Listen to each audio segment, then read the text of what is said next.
Just before the super typhoon hit, my parents asked me to leave the house. They said they were worried there wouldn't be enough food and that my presence meant more mouths to feed, which would leave my brother, his wife, and their children hungry. The typhoon swept me away, and I was crushed on the street before I even had a chance to claim my winning lottery ticket, worth millions. When I opened my eyes again, I had gone back 5 hours before the typhoon arrived. Before they could kick me out again, I offered to move out. My parents praised me for being sensible, my brother and sister-in-law thought I was smart, and my nephews laughed that I was foolish. What they didn't know was that when the typhoon hit, their house would collapse into rubble. When I opened my eyes again, I found myself unharmed in my familiar single bed, and the excruciating pain was suddenly gone.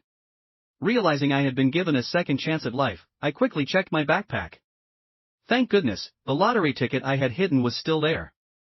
I clutched it tightly, crying tears of joy as memories of the previous life flashed through my mind. In my past life, the weather forecast had warned that the super typhoon would land near our town around 7 p.m. In the afternoon, my parents suddenly asked me to travel over 4 hours by car to the neighboring town to care for a sick uncle. Typhoons are unpredictable, and such a trip was extremely dangerous. I refused and demanded to know the truth. That's when my mom reluctantly admitted that she and dad were worried about not having enough food at home. With the supply lines cut off by the typhoon, they feared my brother's family might starve. It was hard to believe. Just the night before, after my mom had called urgently asking for supplies, I got up early to buy plenty of vegetables, meat, and fruit in the city. Then I spent over 2 hours on a bus to deliver it to them. Everyone had been all smiles when they received the supplies, only to turn around and claim there wasn't enough, insisting I leave. No matter how much I begged, they wouldn't change their minds. Even when I promised to only drink water and not touch the food, they shoved me out when I wasn't looking and slammed the door shut. I yelled and pounded on the door until my hands were sore and my voice was hoarse, but no one opened up. All I heard was my dad's voice saying, "Life and death are destined, blessings and misfortunes are in the hands of heaven." They knew there was no transportation on the streets and that, in the typhoon, I would be left to fend for myself. Dying once taught me that this family was full of ungrateful people who didn't deserve my sincerity. Later, amidst terrifying winds and rain, I was lifted high into the air, crashed into a light pole, and died a gruesome death. To my relief, after my death, I floated above and saw their house, built with cheap materials, completely collapse in the typhoon, turning into a pile of rubble. Seeing this, I could finally close my eyes. What goes around comes around. Thinking about all this, I checked the time. There were just under 5 hours before the typhoon would hit again.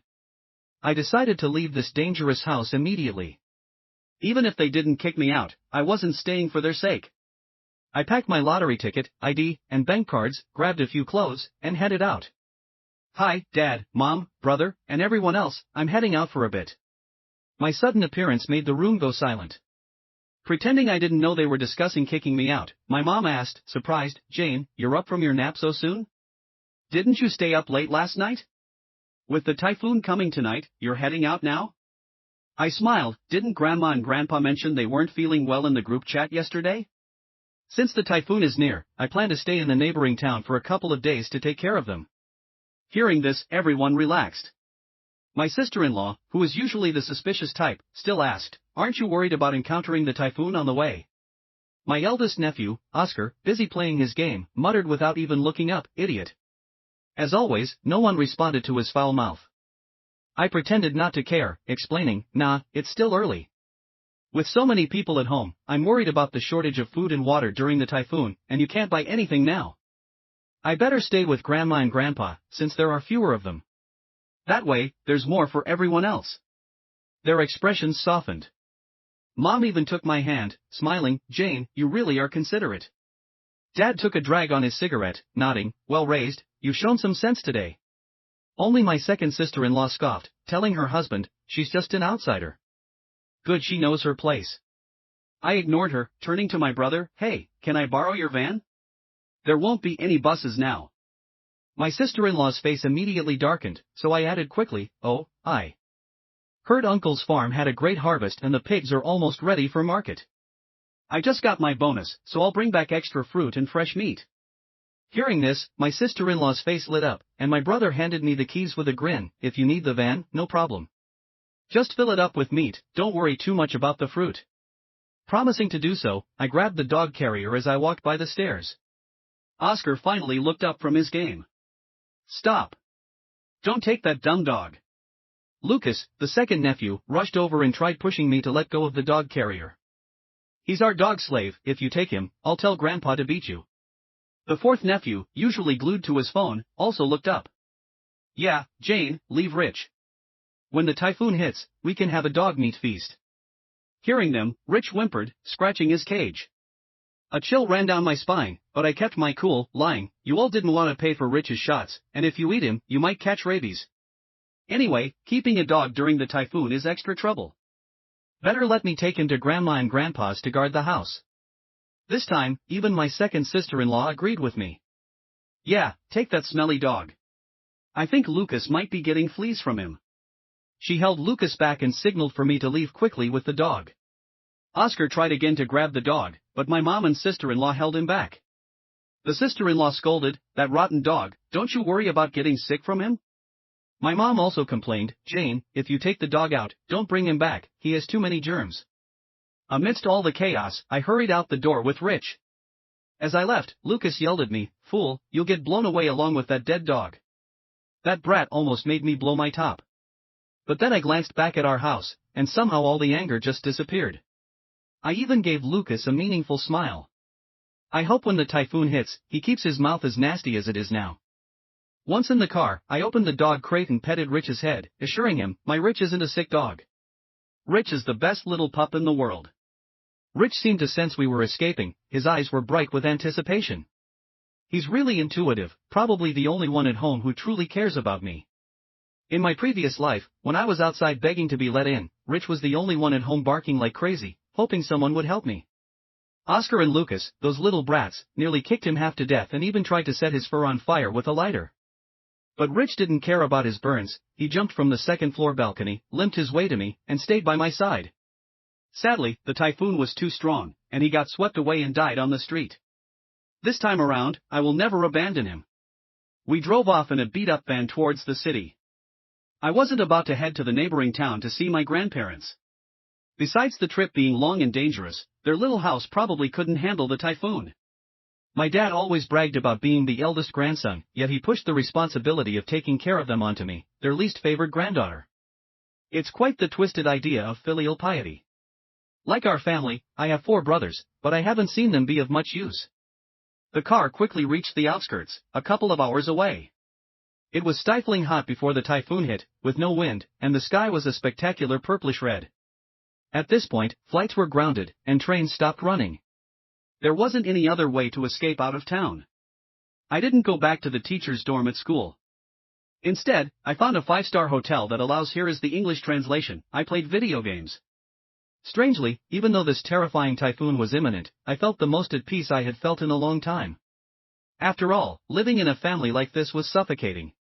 Although my mother always brainwashed me into thinking our family wasn't sexist, saying she could have aborted me since there were already 4 boys, I discovered the truth when my father got drunk and let it slip. Apparently, my birth was an accident. The fortune teller had said he would have 5 sons and win the lottery, but several incorrect ultrasound results led to me. He told me I owed the William family a son forever. It's absurd. My whole life feels like a joke. I woke up and realized I didn't stand up for myself even when I was mistreated. I just visited homeless and distanced myself from the family, but I could never completely cut ties. It's ridiculous that, during a typhoon, the people I cared about would kick me out without a second thought. Now, with a second chance, I realized. If they don't appreciate me, I won't bother. Thinking about all this, I fell asleep on the couch without realizing it. I was awakened by a sudden phone call. I checked the time, it was 4 p.m. The typhoon was an hour away from hitting. Here is the translation to English, his tone was stern. You've been out 4 hours, and you're still not with your grandparents. They're waiting for you to cook for them. Stop dawdling. I lied, oh, I stopped for gas, bought them some food, got delayed, I'm almost there. My father snorted, relaxing a bit. Then eat less yourself. As a young person, prioritize the elderly in everything. A few scoldings shouldn't make you upset your grandmother. I chuckled coldly and agreed. After the call, I opened our home surveillance app. My parents had a small fishery, not exactly poor, and had built a 5-story house a while back. But with 4 brothers, each got a floor, and I lived with my parents on the first floor. When there were many thieves in town, my mom tricked me into paying for home surveillance. Cameras covered every level, accessible on every family phone. My brothers claimed to help at the fish pond, but really they just loitered around, especially fond of playing poker. Just as I suspected, doing nothing, my brothers and sisters-in-law were playing cards, while others were playing video games at another table. I exited the surveillance app and kept refreshing the news for satellite images of the typhoon, keeping a close watch on its path. The eye of the typhoon was moving fast, no wonder the forecast was inaccurate in my past life. My family never watched such news. They preferred playing cards or video games, scrolling through videos, or watching mindless shows. If they checked current affairs occasionally, they'd know the typhoon sped up and strengthened. At least they'd gain a bit of survival awareness and think about safety measures. But it's not my problem anymore. Since the hotel was still taking orders, I called the front desk and ordered a big seafood feast. The 5-star hotel was quick. Within half an hour, a robot delivered the meal to my room. I was about to dig in when my phone rang again. It was my mother. While I leisurely enjoyed my meal, she anxiously asked, "Jane, your grandparents said you're not home yet. Be honest with me, didn't you go? You know you don't have to lie if you don't want to go." I swallowed a piece of salmon before answering, "Mom, it's not that I didn't want to go, I just took a wrong turn earlier. I'm on the right track now. Tell them I'm almost there." She seemed relieved and hesitated before asking, "Since you took a wrong turn, do you want to come back home first?" "Something's going on." I was confused. "I'm almost there. Going back would be too much trouble and I might run into the typhoon." She paused and said again, "You should come back. The typhoon won't hit for another 2.5 hours, so you have time." I sighed. "Why do you need me to come back? What's so urgent?" My mother hesitated for a moment before saying, "Your third sister-in-law isn't feeling well and wants lemon chicken from town. Can you drive and get some?" The silence was both my disbelief and the fact that I was munching on fish. "It's the first time she's pregnant and she has cravings, and she won't eat anything else," my mother continued explaining the importance. Suddenly, my third brother took the phone. "Sis, can you grab some chicken for her since you're driving and it's just a short drive?" I responded, "Why can't you get it for your wife? It's just a 10-minute walk." "Is she pregnant with my baby?" My brother seemed annoyed. "Jane, what are you saying? It's dangerous out there. What if I get swept away by the typhoon? So, it's okay for me to be the scapegoat?" At that point, I hung up, not wanting to waste another minute. I figured with that time, he could just write his will instead of worrying about chicken. My brother kept calling back, but I ignored him and put my phone on Do Not Disturb. After slowly enjoying my feast, I checked the time. It was exactly 5 o'clock. The super typhoon should have hit the town by now. I wondered how things were going over there. Even in this sturdy hotel room, I could hear the terrifying wind outside. Looking out the window, it was getting wild, with things flying everywhere. I opened our home security camera app to take a look. The house was chaotic. Even through the screen, you could feel the wind was much stronger than here. The windows were visibly shaking, making the furniture sway. My fourth brother lived on the top floor, and the ceiling and all windows were leaking badly. But my brothers and sisters-in-law didn't notice. They were still absorbed in their poker game. My father was downstairs, sweeping the water coming in through the front door, grumbling and cursing. How can Jane be so heartless? The typhoon is here and she didn't even go see her grandparents. And she didn't bring chicken for her sister-in-law. Who knows where she ran off to? Probably went back to her dorm in the city to relax. "Yeah, we're worried sick here," added my eldest sister-in-law while watching her 2 kids in the living room, not joining the poker game. Suddenly, she froze. "Mom, what if something happened to Jane in the typhoon, since she's not answering her phone?" My mother's face turned worried. During a break from the poker game, everyone came over to grab some water and fruit. My second sister-in-law intervened, consoling, "No way, Mom, Jane is in a car. She can easily find somewhere to hide." My father was impatient. "That stubborn girl, she's just throwing a tantrum. Who would want a daughter-in-law like her?" My mother assisted my third sister-in-law, smiling affectionately at her belly, explaining patiently, "I'm just worried about her on the road. It took us over 20 years to raise her. It would be a shame if something happened to her right when we were about to get a dowry." My third sister-in-law's eyes flickered as she chimed in casually, "It's no big deal, Mom. You don't always need a living person to get a dowry. The others looked at her, and she continued jokingly, not long ago, the youngest son of the richest man in town passed away. They were looking for a ghost marriage and offered a dowry of 7 figures. 7,000, asked my eldest sister-in-law. My third sister-in-law smiled mysteriously. 7 figures. Everyone gasped. My second sister-in-law exchanged glances with her husband, muttering, wow, rich folks really play by different rules. The dowry for a ghost marriage is even higher than for living folks. Mom, if Jane really got into trouble, it would be her good fortune. My third brother agreed, exactly. That kind of fortune is hard to come by. It beats her working as a schoolteacher, slaving away for a bit of money. Hearing this was a slap in the face. I couldn't believe it. I had always thought they sent me out into the storm simply out of selfishness. If I hadn't heard it firsthand, I couldn't have imagined such evil intentions. All the talk about scarce food was just an excuse. From the start, they plotted to send me out in hopes of profiting from my misfortune with an easy $1 million bloodstained payday. A living person isn't as valuable as a dead one, so as a girl, I was disposable. How is that different from murder? I was equally stunned and relieved by my family's impending demise. I watched the cameras with a cold smile. They were already planning how to spend the money. My eldest sister-in-law looked hopeful. With $1 million, we could transfer Oscar and Lucas to a city school, right? My second sister-in-law nodded. Yeah, the old man always wanted to switch to an electric car. Lucas thinks the car's too old and refuses to be seen in it. My third sister-in-law chuckled. There's a new maternity center in the city. It's said to be fantastic, only 10 grand a month. Mom wouldn't have to help with my postnatal care anymore. My mom nodded agreeably, concluding, with the typhoon hitting the fishing ground, who knows how much loss. At least now we'll have money for the fourth brother's wedding. At this point, I couldn't take it anymore. I shut off the surveillance, unable to watch any longer. No matter how much my heart was deadened, seeing it unfold was physically painful. Rich was lying quietly by my feet, looking up at me worriedly. I hugged him, trying to calm down, telling myself to hold on a little longer, that everything would be over soon. But before long, my phone started blowing up again. It was my mom calling. This time, I picked up. Her voice sounded urgent, not as cheerful as it did on the surveillance. Jane, where on earth did you go? We can't find you anywhere. Would you come home for a bit? The typhoon's coming, I'm scared to death. The power and water are out. Oscar and Lucas are fussing about wanting to play with the tablet, but it's out of battery. Could you bring some power banks from outside? I have a headache. I almost laughed. Am I supposed to have some kind of immunity or superpower against typhoons?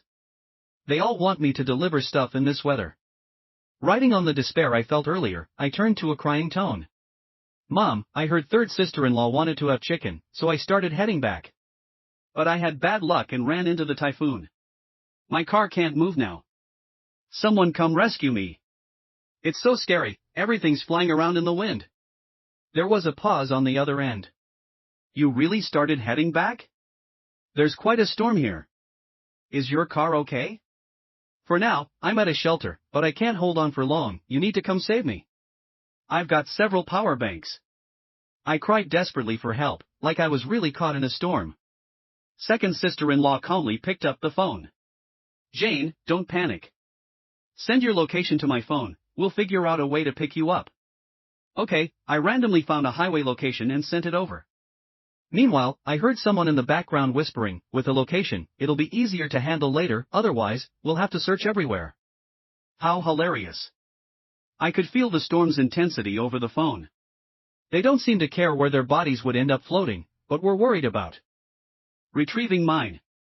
I pretended the wind hit me again and hung up. When they called back, I couldn't be bothered to answer. The signal was indeed getting weaker, cutting in and out.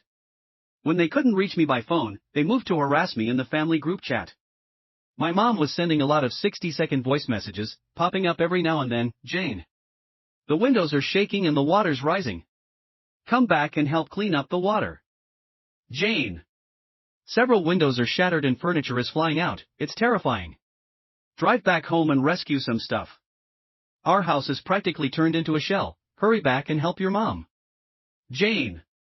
The street has turned into a river. The first floor's water is already a meter high. I'm scared to death. Your brother and sister-in-law moved up to the fourth floor to play cards, and we've moved to the second. The house won't get submerged, will it? Come drive us out of here. Jane. Come on, bring us some food at least.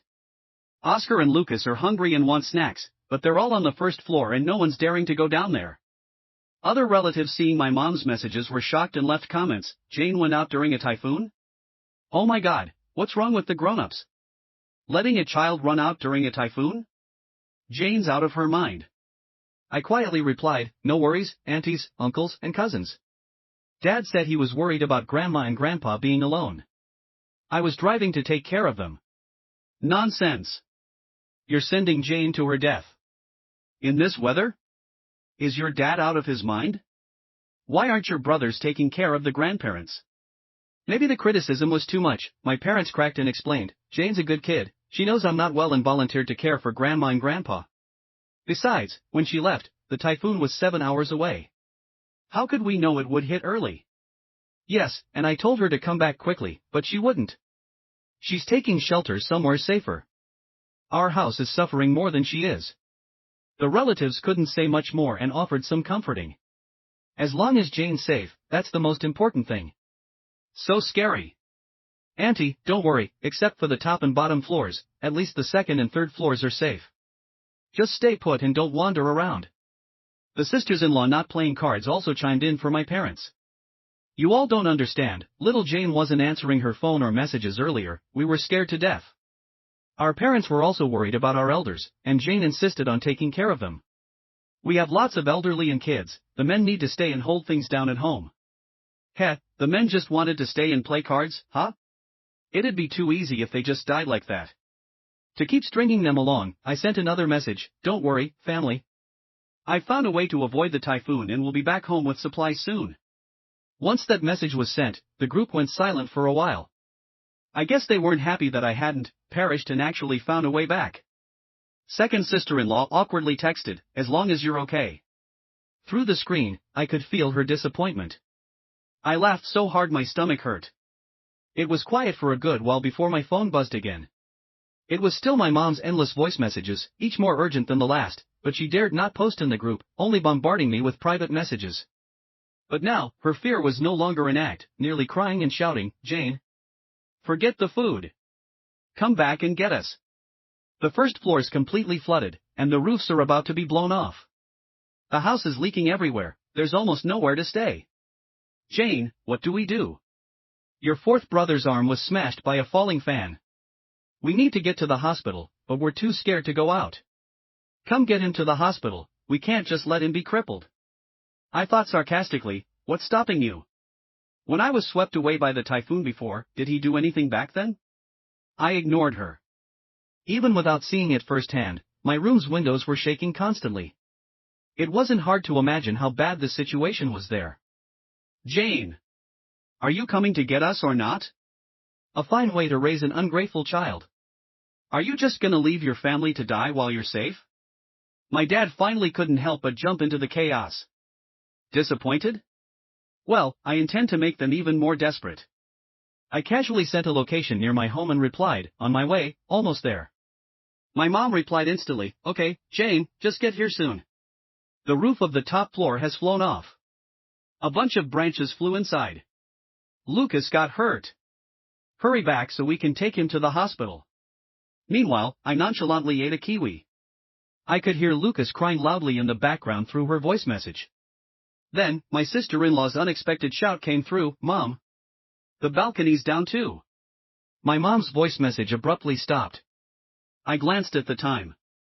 The house's complete collapse was supposed to happen about now. The foundation and load-bearing walls must be near their limits, and the walls are probably cracking and leaning. I wondered if those four brothers of the five-son success plan were still thinking about getting that $1 million from me. Just as I thought they wouldn't bother me anymore, my mom video called me in a panic. Surprisingly, she was able to connect despite the unstable signal. This time, I accepted the call without hesitation. Time to show them my situation, or else they'd be clueless even if they died. Jane! Didn't you say you were almost here? Why haven't you come yet? Your third sister-in-law is in labor too. Our house is shaking. Did you see it? Will it collapse? Are we going to die? My mom shouted hysterically, spewing tears and snot, not even paying attention to me. The signal was weak, but second and third sisters-in-law started to see my surroundings clearly and got furious. Jane! You're not coming to take us, are you? Mom, look at her sitting in a nice room, all fancy and safe. Doesn't look like there's a typhoon at all. I denied it. How could it be safe here? Even my glass windows are shaking. Oh, by the way, my power's out too. Didn't you notice it got darker? I'm quite happy with the hotel I chose, it feels very safe overall. Oh, and Rich is here too. Say hi to everyone, Rich.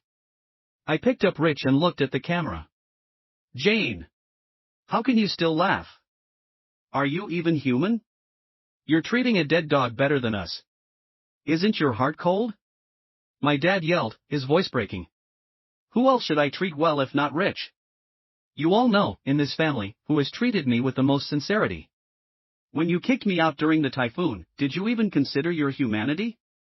I coldly questioned. But words don't faze thick-skinned people, my sisters-in-law were furious. My dad said angrily, Jane. I don't care what you did before. Get here now or I won't have you as a daughter. Fine. I've played the Williams daughter role long enough. Whoever wants to be can. Find any of your sons, each is capable enough. The camera shook more fiercely. My mom's terrified face got closer. What about us? Are you just going to watch us die? Jane! How can you be so heartless? You're going to hell for not helping your own mom. I chuckled. Didn't Dad say, life and death are up to fate, fortune and misfortune lie in heaven? You always say, grass ash can't patch walls, a daughter can't support a mother. I'm just a girl, what can I do? No one bothered me anymore because, as the video ended, I heard a loud crash with painful screams. I figured the house must have collapsed. I went on airplane mode and decided not to deal with their mess until the typhoon passed. Holding Rich, I stared blankly at the raging storm outside. A whole day and night passed before the worst part of the super typhoon ended. But floods, collapses, and accidents were everywhere, making it impossible to go out. Many old trees were uprooted, houses and public facilities destroyed, and water and power outages lasted 3 days. Many people lost their livelihoods and family members, and many lost their comfortable homes overnight due to the disaster. Nature's power showed how small we humans are. I felt lucky to be reborn, and winning the lottery was more than enough. I planned to help those in need as much as I could. 3 days later, when it was safe to go out, I left the hotel to grab some clothes from my school dorm. I planned to handle family affairs once the police notified me. But just as I left, I got a call from the hospital saying my relatives were being treated in the city's hospital and I should rush over. I wasn't convinced but went to the hospital anyway to confirm. Arriving at the emergency room, my mom's and my eldest sister-in-law's cries echoed in the hallway. My heart sank. Could it be the house never collapsed? I waited for a while before walking over. It was indeed my mom and sister-in-law, with a boy sitting nearby, maybe Oscar. They looked awful, hair messy, clothes torn, and visibly injured. My mom spotted me, stared for a minute, then rushed over, intending to slap me. She forgot her right arm was in a cast. Raising her hand worsened her injury, and she screamed. My eldest sister-in-law saw me, spat on me. Jane, you heartless person. How dare you show your face? Did a dog eat your conscience? My mom found her release and sat on the floor in the busy hospital hallway, crying out, how unlucky I am, raising an ungrateful child for 25 years. When the typhoon came, she abandoned the family, just drove off to a fancy hotel, caring nothing about those at home. Oh man, I've been hit hard. I lost 3 out of 4 sons, and the one left has a broken hand.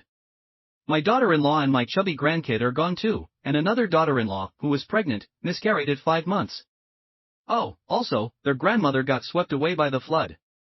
My husband too, his legs got crushed by a wall, and now he's paralyzed. I really regret having raised a jinx, a total disaster. It's like the world is unfair, so unfair.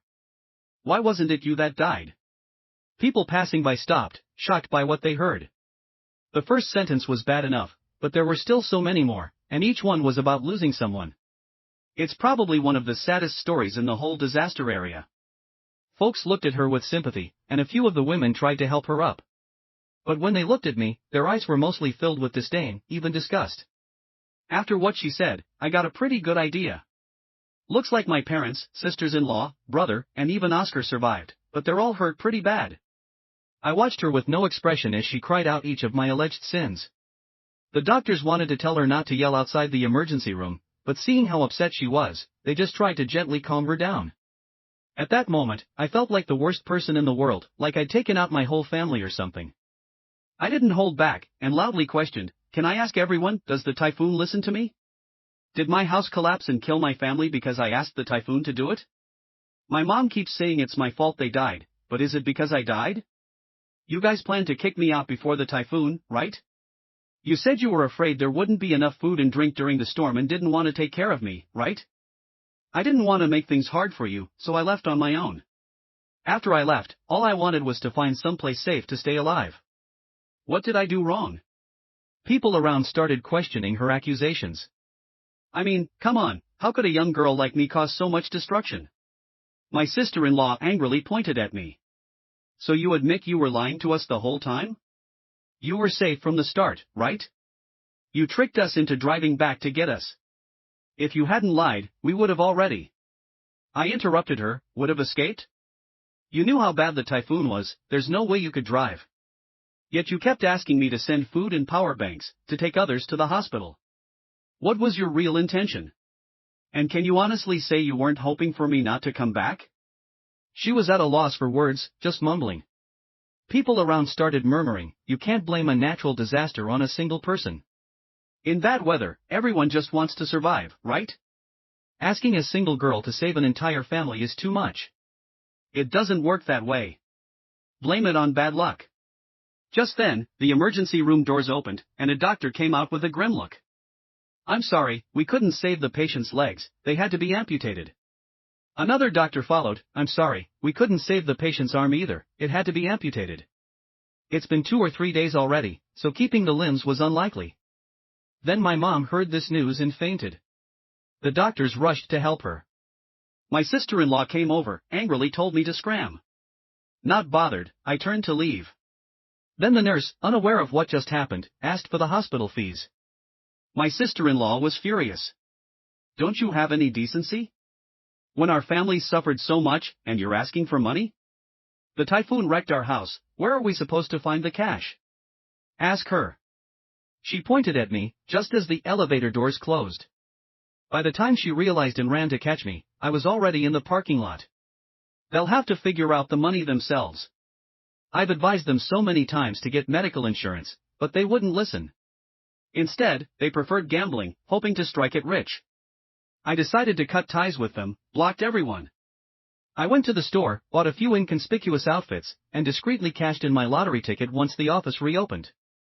I donated $500,000 to help girls in rural areas, and another $1 million in supplies to the hardest-hit disaster zones. With the remaining money, I didn't plan on buying a house since prices were dropping.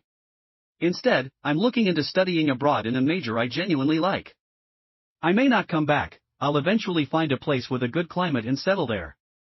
I'm managing my own finances now, not having to worry about greedy folks enjoying the fruits of my luck. In my previous life, when I found out I'd won the lottery, I wanted to share the good news with my mom. But knowing her favoritism, I didn't tell her the truth. I jokingly asked what she would do if I won $100,000.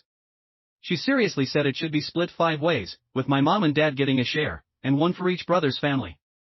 I was shocked and asked, "What about me? I won it." "Without a second thought," she said, "the family's raised you all this time, your little salary was hardly enough to repay the favor. Your brothers are the ones working at home and will be looking after us old folks. You, being a daughter, won't be there for us when you get married.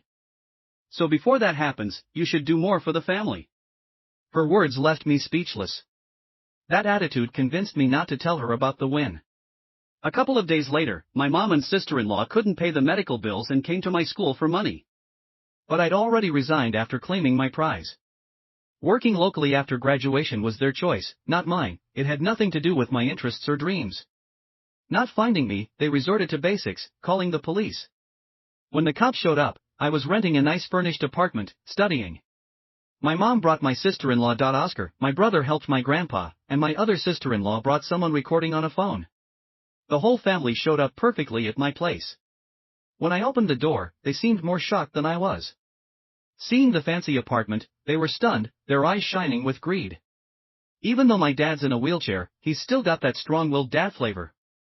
Of course, he was the first to lose his cool and fire off. Jane, are you even human?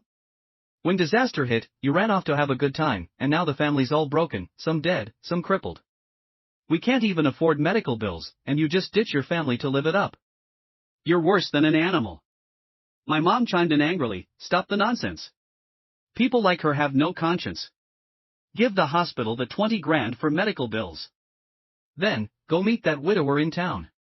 He lost his wife to the flood a couple of days ago, and the dowry is 50 grand. Otherwise, the police will take you to jail. The cop corrected her, watch your language. Whether she goes to jail is not up to me, but the law. You reported her missing, now she's found. Let's talk it out. Abandoning family sounds like something from a short video, maybe it's abandonment. My third sister-in-law paused the recording and stepped up. Sis, looks like you're living real nice now. If you had told us you were being kept, we all could have enjoyed this too. Mom, think about it, this house is worth over 3 mil, and you're just asking for 50 grand? The first sister-in-law had an epiphany and quickly added, right, at least 3 million. Now the family can't work, Oscar's brain injury needs cash for treatment. We can't let her off easy. I rolled my eyes. Am I your dad or your mom? Whoever birthed them should be responsible. Officer, legally my only obligation is to support them after they turn 60. But don't worry, I'll pay up exactly what the law requires when the time comes. The police noted everything. Domestic squabbles like this, they're only mediators. As they tried coming in to argue more, I blocked the door. Security arrived soon after, since I had called them earlier. The property here's great, they kicked my family out. I even asked them to keep non-residents out for good.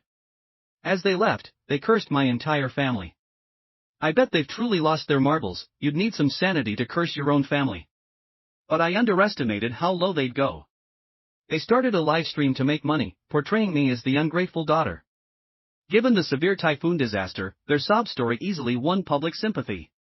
A family of older, sick folks streaming live blew up overnight, getting loads of sympathy gifts. Tons of media covered it too. My family got cocky, ramping up their accusations and playing the family love card, fearing my backlash. They realized forgiving me wouldn't be as profitable, it's the endless generosity of strangers they were after. Best if the drama dragged on and the money poured in. Daughter isn't filial, it's our fault we spoiled her.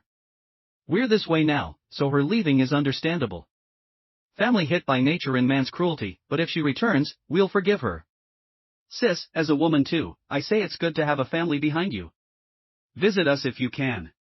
This disguised plea for sympathy worked, drawing in older folks' pity and ramping up the hate towards me. Even neighbors pointed fingers. Seeing no response from me, my family got more outrageous. On a record-breaking day for them, I started my own account to debunk their lies. No long speeches, just the full story of that typhoon day.